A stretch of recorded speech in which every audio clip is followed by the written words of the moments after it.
అనగనగా రామాపురం అనే ఒక గ్రామంలో శివయ్య అనే రైతు ఉండేవాడు. అతడు కడు పేదవాడు. బతకడం కోసం కట్టెలు కొట్టుకుంటూ ఉండేవాడు.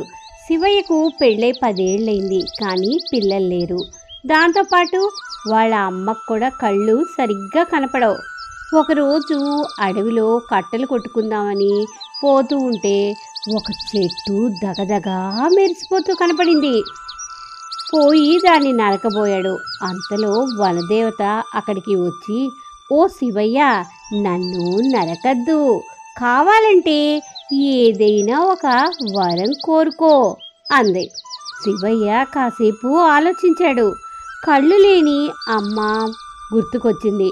పిల్లలు లేరని బాధపడుతున్న భార్య గుర్తుకొచ్చింది. తిండి కూడా సరిగ్గా లేని తన పేదరికం గుర్తుకొచ్చింది. డబ్బు కోరుకోవాలా, పిల్లలు కోరుకోవాలా, తల్లి చూపు కోరుకోవాలా అని బాగా ఆలోచించాడు. అంతలో అతనికి ఒక ఉపాయం తట్టింది. వెంటనే, తల్లి, రతనాలు పొదిగిన బంగారు ఉయ్యాల్లో నా కొడుకు పడుకుని ఊగుతూ ఉంటే మా అమ్మ చూసేలా వరమివ్వు అన్నాడు.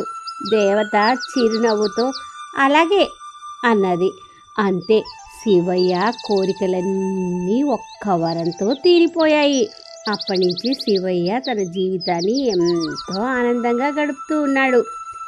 ఈ కథ నచ్చితే please like, share and subscribe చేయండి. Thank you.